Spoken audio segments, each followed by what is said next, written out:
ओम नमो नारायणाय नमः। प्यारे भक्तों, आज मैं आपको कामदा एकादशी की पावन कथा सुनाने वाला हूँ। ये कथा भगवान श्री कृष्ण ने महाराज युधिष्ठिर को सुनाई थी। युधिष्ठिर ने पूछा, वासुदेव, आपको नमस्कार है। कृपया आप यह बताइए कि चैत्र शुक्ल पक्ष में किस नाम की एकादशी होती है। भगवान कृष्ण बोले, राजन, एकाग्रचित्त होकर यह पुरातन कथा सुनो, जिसे वशिष्ठ जी ने राजा दिलीप के पूछने पर कहा था। वशिष्ठ जी बोले, राजन, चैत्र शुक्ल पक्ष में कामदा नाम की एकादशी होती है। वह परम पुण्यमयी है। पाप रूपी ईंधन के लिए तो वह दावानल ही है। प्राचीन काल की बात है। नागपुर नाम का एक सुंदर नगर था, जहाँ सोने के महल बने हुए थे। उस नगर में पुंडरिक आदि महाभयंकर नाग निवास करते थे। पुंडरिक नाम का नाग उन दिनों वहां राज्य करता था। गंधर्व, किन्नर और अप्सराएं भी उस नगरी का सेवन करती थी। वहाँ एक श्रेष्ठ अप्सरा थी जिसका नाम ललिता था। उसके साथ ललित नाम का गंधर्व भी था। वे दोनों पति पत्नी के रूप में रहते थे। दोनों ही परस्पर काम से पीड़ित रहा करते थे।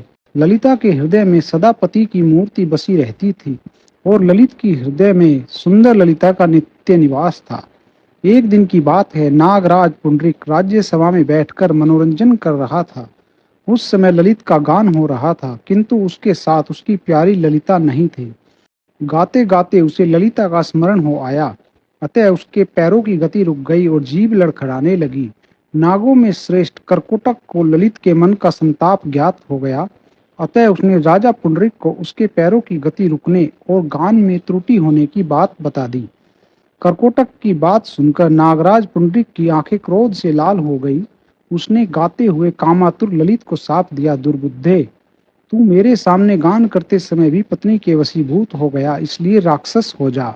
महाराज पुंडरिक के इतना कहते ही वह गंधर्व राक्षस हो गया। भयंकर मुख, विकराल आंखें और देखने मात्र से भय उपजाने वाला रूप, ऐसा राक्षस होकर वह कर्म का फल भोगने लगा। ललिता अपने पति की विकराल आकृति देख मन ही मन बहुत चिंतित हुई। भारी दुख से वह कष्ट पाने लगी। सोचने लगी, क्या करूं, क्या कहाँ जाऊं। मेरे पति पाप से कष्ट पा रहे हैं। वह रोते हुए घने जंगलों में पति के पीछे पीछे घूमने लगी। वन में उसे एक सुंदर आश्रम दिखाई दिया, जहाँ एक मुनि शांत बैठे हुए थे।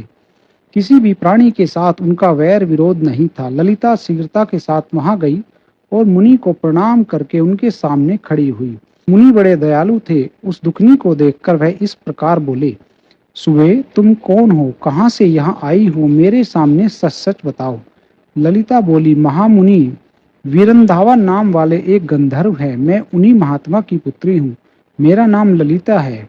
मेरे स्वामी अपने दोष के कारण राक्षस हो गए हैं। उनकी यह अवस्था देखकर मुझे चैन नहीं है। ब्राह्मण, उस समय मेरा जो कर्तव्य हो वह बताइए। विप्रवर, जिस पुण्य के द्वारा मेरे पति राक्षस भाव से छुटकारा पा जाए, उसका उपदेश दीजिए। ऋषि बोले, भद्रे, इस समय चैत्र मास के शुक्ल पक्ष की कामदा नामक एकादशी तिथि है, जो सब पापों को हरने वाली उत्तम है। तुम उसी का विधि पूर्वक व्रत करो और इस व्रत का जो पुण्य हो उसे अपने स्वामी को दे डालो। पुण्य देने पर क्षण भर में ही उसके पाप का दोष दूर हो जाएगा। राजन, मुनि का यह वचन सुनकर ललिता को बड़ा हर्ष हुआ।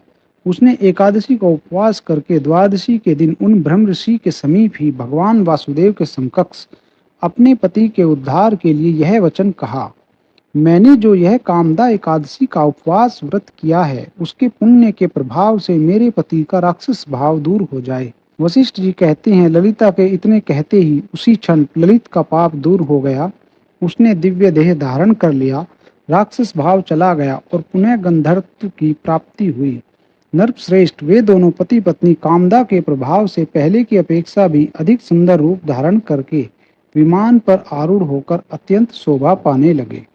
यह जानकर इस एकादशी के व्रत का यत्न पूर्वक पालन करना चाहिए। मैंने लोगों के हित के लिए तुम्हारे सामने इस व्रत का वर्णन किया है। कामदा एकादशी ब्रह्म हत्या आदि पापों तथा पिशाचत्व आदि दोषों का नाश करने वाली है। राजन, इसके पढ़ने और सुनने से वाजपेयी यज्ञ का फल मिलता है। तो इसी के साथ कामदा एकादशी की कथा समाप्त होती है। भगवान विष्णु सभी भक्तों पर अपनी कृपा बनाए रखें।